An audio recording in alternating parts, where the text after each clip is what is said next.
consider the situation shown in figure. Initially, the spring is unstretched when the system is released from rest.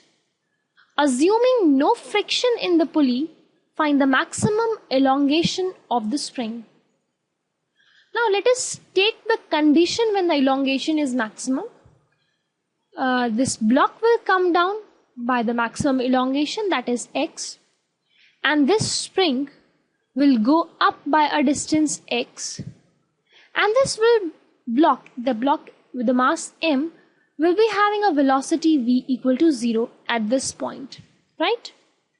So we can easily employ the energy conservation because the drop, I would say that here it is more convenient to apply the work energy theorem. What's happening is the final kinetic energy, which is 0, minus initial kinetic energy, which is 0, and the work done. Work done is here on the block, it is mgx is positive because it is moving down by the x distance, right? Minus half kx square.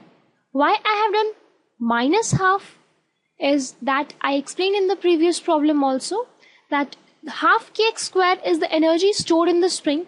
Therefore, half kx square is the work done on the spring. So work done on this block will be negative of that, and so it has been added.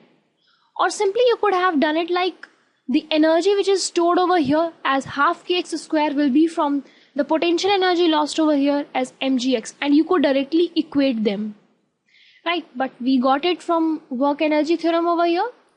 So mgx equal to half kx square, giving us the maximum elongation x to be 2 mg over k, where k is the spring constant of this spring.